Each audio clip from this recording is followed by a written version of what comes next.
നമ്മളിന്ന് നോക്കാൻ പോകുന്നത് ജസ്റ്റാൾട്ട് തെറാപ്പിയെ പറ്റിയാണ്. ഇത് നമ്മുടെ സൈക്കോ തെറാപ്പിയുടെ ഒന്നാമത്തെ ബ്ലോക്കിനകത്ത് വരുന്ന ഒരു കാര്യമാണ് ജസ്റ്റാൾട്ട് തെറാപ്പി. വളരെ ചെറുതായിട്ട് മാത്രമേ അതിനകത്ത് മെൻഷൻ ചെയ്തിട്ടുള്ളൂ. അതുകൊണ്ട് നമുക്ക് ഒത്തിരി ഡീറ്റെയിലേക്ക് പോകേണ്ട പ്രധാനപ്പെട്ട കാര്യങ്ങൾ അങ്ങ് ഡിസ്കസ് ചെയ്ത് പോകാം എന്നാണ് കരുതുന്നത്. അതിന് തന്നെ ഇതിൻ്റെ ഒരു ഹിസ്റ്ററി പറയുകയാണെങ്കിൽ ഇതൊരു 1940 ഡെവലപ്പ് ചെയ്യുന്നത്. ഡെവലപ്പ് ചെയ്ത് കൊണ്ടുവന്ന ആളാണ് ഫ്രിഡ്സ് പേഴ്സ് എന്ന് പറയുന്ന ആളാണ് ഇത് കൊണ്ടുവന്നിരിക്കുന്നത്. നമ്മുടെ ഇഗ്നോർ ടെസ്റ്റിനകത്ത് ഇതേ പേര് തന്നെ, അതായത് ഫെഡറിക് പേഴ്സ് എന്ന് പറഞ്ഞ പേരിലാണ് ഇത് കൊടുത്തിരിക്കുന്നത്. രണ്ട് ആളും സെയിം തന്നെയാണ്. അതോടൊപ്പം തന്നെ ഈ സൈക്കോ തെറാപ്പിയുടെ ഡെവലപ്മെൻറ്റിന് വേണ്ടി ഇൻഫ്ലുവൻസ് ചെയ്ത ആളുകളാണ് ലോറ പേഴ്സ്, പോൾ ഗുഡ്മാൻ തുടങ്ങിയ ആളുകൾ. അപ്പോൾ ഈ ജസ്റ്റാൾട്ട് തെറാപ്പി എന്ന് പറയുന്നത് നമുക്ക് ഇതിനകത്ത് ഹ്യൂമനിസ്റ്റിക് അപ്രോച്ചിൻ്റെ വലിയൊരു ഇൻഫ്ലുവൻസും, അതുപോലെ തന്നെ സൈക്കോ അനാലിസിസിൻ്റെ ഇൻഫ്ലുവൻസും, എക്സിസ്റ്റൻഷ്യൽ തെറാപ്പിയുള്ള ഇൻഫ്ലുവൻസും നമുക്ക് കാണാനായിട്ട് സാധിക്കുന്നുണ്ട്. അപ്പോൾ ഇതിൻ്റെയൊക്കെ ഒരു കോമ്പിനേഷൻ എന്ന് വേണമെങ്കിൽ നമുക്ക് ജസ്റ്റാൾട്ട് തെറാപ്പിനെ പറയാനായിട്ട് സാധിക്കുന്നുണ്ട്.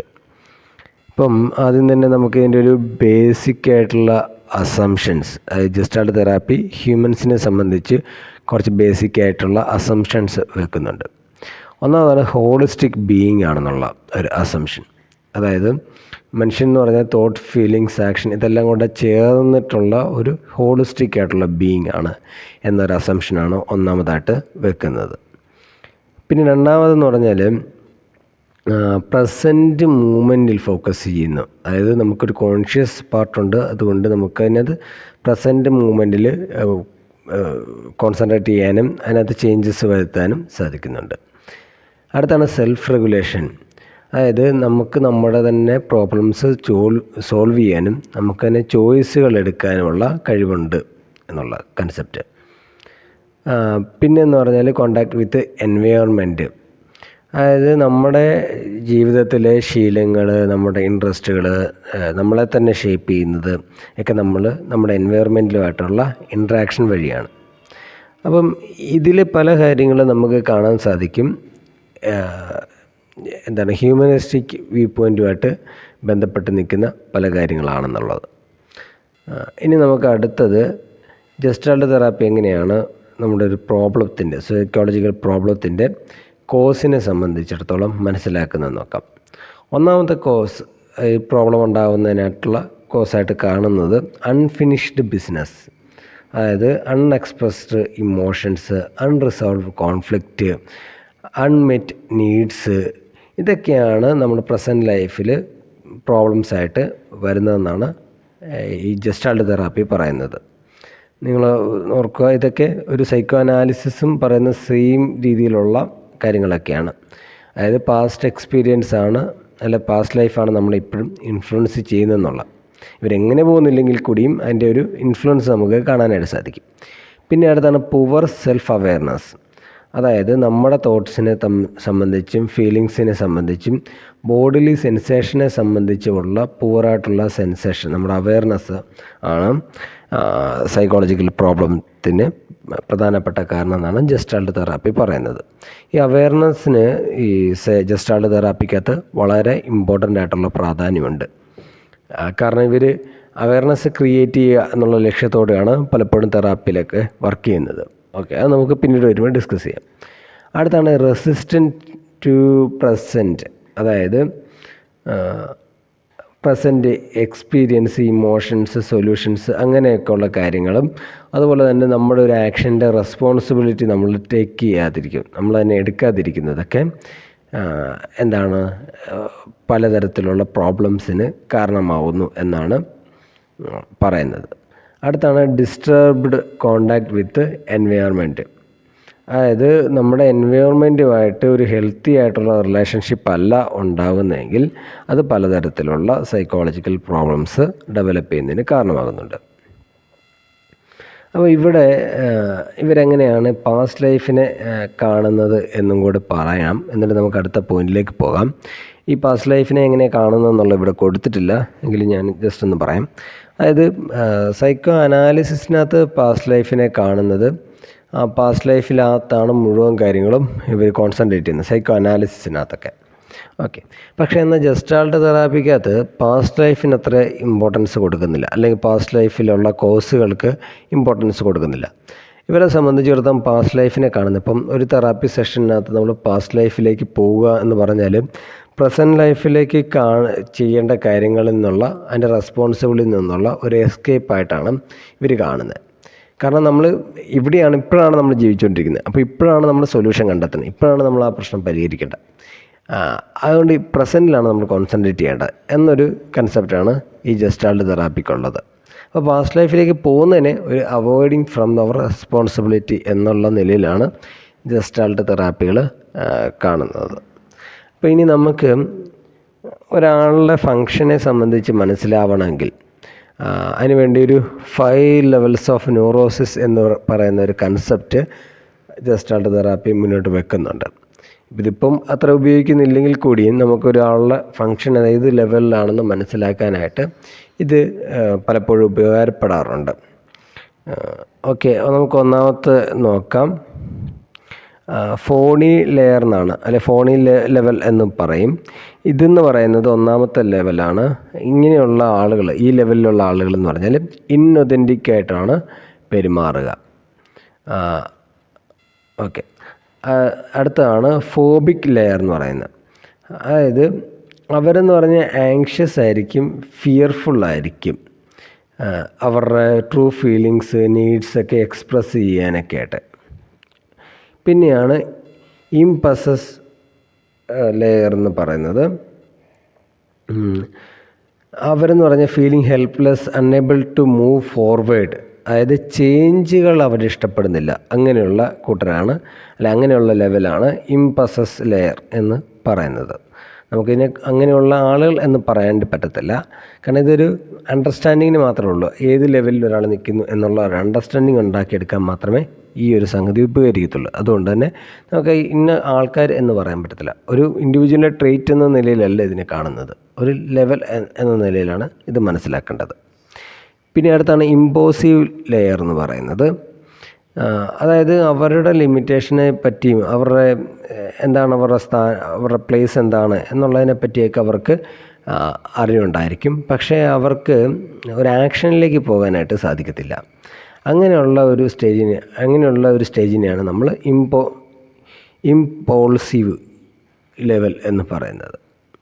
ഇനി അടുത്താണ് എക്സ്പോസീവ് ലെവൽ എന്ന് പറഞ്ഞാൽ അവിടെ ഒരു ഒത്തൻറ്റിക് ആയിട്ടുള്ള സെൽഫ് ഉണ്ടായിരിക്കും. അപ്പം ഈ ജസ്റ്റാൾട്ട് തെറാപ്പിയുടെ അൾട്ടിമേറ്റ് ലക്ഷ്യം എന്ന് പറയുന്നത് ഒരു ഒത്തൻറ്റിക് ആയിട്ടുള്ള ഫുള്ളി ഫങ്ഷൻ ആയിട്ടുള്ള ഒരാളെ ക്രിയേറ്റ് ചെയ്യുക എന്നുള്ളതാണ്. അയാൾക്ക് ട്രൂ ആയിട്ടുള്ള അയാളുടെ ഇമോഷൻസ് എക്സ്പ്രസ് ചെയ്യാനും അയാൾക്ക് ട്രൂ ആയിട്ടുള്ള ചില ഗുഡ്നെസ് ഉണ്ട് അത് എക്സ്പ്രസ് ചെയ്യാനും പറ്റുന്ന, അയാളുടെ തന്നെ പാസ്റ്റ് ലൈഫിനെ സംബന്ധിച്ച് പ്രസൻറ്റിനെ സംബന്ധിച്ചും ഒക്കെ അവയർനെസ് ഉള്ള ഒരു ഫുള്ളി ഫങ്ഷൻ ആയിട്ടുള്ള ഹ്യൂമനെ, ഒരു ഇൻഡിവിജ്വലിനെ ക്രിയേറ്റ് ചെയ്യുക എന്നുള്ളതാണ് ജസ്റ്റാൾട്ട് തെറാപ്പിയുടെ ലക്ഷ്യം എന്ന് പറയുന്നത്. ഓക്കെ, ഇനി നമുക്ക് ഇതിൻ്റെ ഒരു ട്രീറ്റ്മെൻറ്റ് പ്ലാൻ എന്താണെന്ന് നോക്കാം.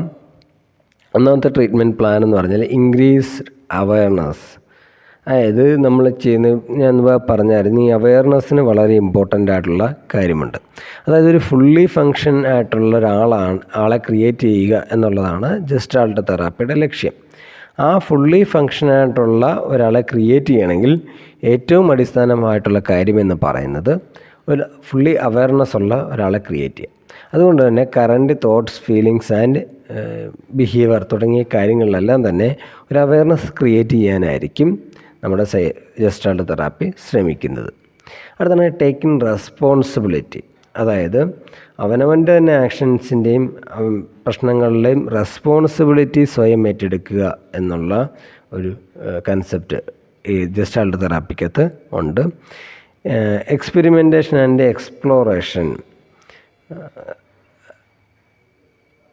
അതായത് തെറാപ്പിപ്യൂട്ടിക് സെറ്റിങ്ങിൽ തെറാപ്പിസ്റ്റ് ചെയ്യുന്നതെന്ന് പറഞ്ഞാൽ പലതരത്തിലുള്ള ഒരു വളരെ സേഫായിട്ടുള്ള ചില എൻവയറമെൻറ്റുകൾ ക്രിയേറ്റ് ചെയ്യുകയും അതുവഴി ക്ലയൻറ്റിന് പുതിയ പുതിയ കാര്യങ്ങളെ എക്സ്പ്ലോർ ചെയ്യാനായിട്ട് സാധിക്കുകയും ചെയ്യും. ഇപ്പം വളരെ രസകരമായിട്ട് ചില ടെക്നിക്കുകൾ ഇതിനകത്തുണ്ട്. ഇപ്പോൾ MD ചെയർ ടെക്നിക്ക്, അങ്ങനെയുള്ള പലതരത്തിലുള്ള ടെക്നിക്കുകൾ, അല്ലെങ്കിൽ 2 ചെയർ ടെക്നിക്ക് തുടങ്ങിയ ടെക്നിക്കുകൾ ഉപയോഗിക്കുന്നുണ്ട്. അപ്പം അതുകൊണ്ട് തന്നെ ഇത് പലപ്പോഴും പല ആളുകൾക്ക് ഭയങ്കര എൻജോയ്മെൻ്റ് ആയിട്ടുള്ള ഒരു തെറാപ്പിയായിട്ട് പറയാറുണ്ട്. ഓക്കെ, അതാണ് എക്സ്പെരിമെൻറ്റേഷൻ ആൻഡ് എക്സ്പ്ലോറേഷൻ എന്ന് പറയുന്നത്. ഡയലോഗ് ആൻഡ് ഒതൻറ്റിസിറ്റി, അതായത് ഈ തെറാപ്പിക്ക് റിലേഷൻഷിപ്പിനകത്ത് തെറാപ്പിസ്റ്റ് എന്ന് പറയുന്നത് വളരെ ജെന്യുവനായിട്ട് ഇടപെടുന്ന ഒരാളാണ്. അതുകൊണ്ട് തന്നെ ആ ഒരു നിലയിലുള്ള ഒരു റിലേഷൻഷിപ്പായിരിക്കും തെറാപ്പിസ്റ്റും ക്ലയൻറ്റും തമ്മിൽ ഉണ്ടാവുക എന്നുള്ളത്.